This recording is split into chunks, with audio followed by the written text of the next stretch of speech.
الرحمن الرحیم۔ آج کا سبق انشاءاللہ العزیز زکوٰۃ کے متعلق ہے۔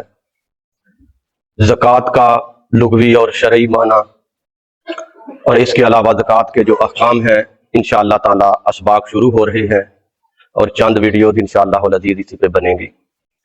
بسم اللہ الرحمن الرحیم۔ زکوٰۃ کا لغوی معنی پاک کرنا، بڑھنا، یعنی کہ زکوٰۃ کا معنی جو ہے یہ پاک کرنا ہے، پاک ہونا ہے اور بڑھنا ہے، بڑھوتری ہے۔ جب بندہ زکوٰۃ ادا کرتا ہے تو اس کا مال بڑھ جاتا ہے، جب بندہ زکوٰۃ ادا کرتا ہے تو اس کا مال پاک ہو جاتا ہے۔ قرآن مجید میں سورۃ واللیل کے اندر جو آیا ہے کہ حضرت سیدنا ابو بکر صدیق رضی اللہ تعالی عنہ کے متعلق، کیونکہ یہ آپ کی شان میں نازل ہوئی ہے کہ حضرت ابو بکر صدیق وہ ہے کہ جنہوں نے اللہ کی راہ میں مال خرچ کر کر کے اپنا آپ پاک کر لیا ہے۔ وہاں آیا کریمہ میں بھی یتزکا یعنی کہ زکوٰۃ کا معنی یعنی کہ پاک کرنا ہے، قد افلح من زکاہا۔ اس آیا کریمہ میں بھی ہے کہ جس نے اپنا آپ پاک کر لیا وہ فلاح پا گیا۔ زکوٰۃ ادا کرنے سے مال جو ہے وہ پاک صاف ہو جاتا ہے۔ اور دوسرا معنی زکوٰۃ کا بڑھوتری ہے کہ زکوٰۃ ادا کرنے سے مال جو ہے وہ بڑھ جاتا ہے۔ بظاہر 2.5% جب ہم دیتے ہیں 100 روپے میں سے 2.5 روپے دیے تو بظاہر تو ایسے لگ رہا ہے کہ جیسے مال کم ہوا ہے، 97.5 روپے رہ گئے ہیں، لیکن اللہ پاک فرما رہا ہے کہ نہیں، مال میں برکت ہوتی ہے، مال بڑھتا ہے۔ تو وہ کیسے کہ جب اغنیا اپنے مال کی زکوٰۃ دیتے ہیں تو وہ مال جو ہے غریبوں اور حقداروں کے پاس جب جاتا ہے تو مال ایک سرکولیشن میں آ جاتا ہے۔ مال جو ہے پھر وہ اغنیا سے ہی، تاجروں سے ہی مال خریدتے ہیں اور وہ مال جو ہے تاجروں کے پاس کئی گنا زیادہ پرافٹ میں آ کے اور زیادہ بڑھ جاتا ہے۔ اس کی ایک صورت بنتی ہے۔ اور زکوٰۃ کا اصطلاحی معنی ہے مخصوص مال مخصوص مدت تک مخصوص شخص تک پہنچانا اور اس کو اس مال کا مالک بنانا۔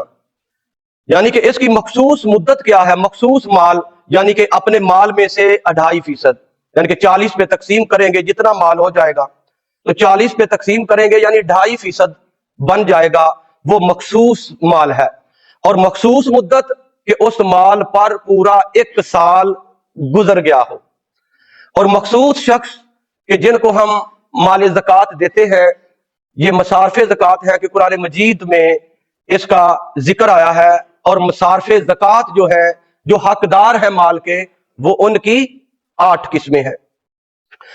زکوٰۃ کے اندر مؤلفۃ القلوب بھی آتے ہیں۔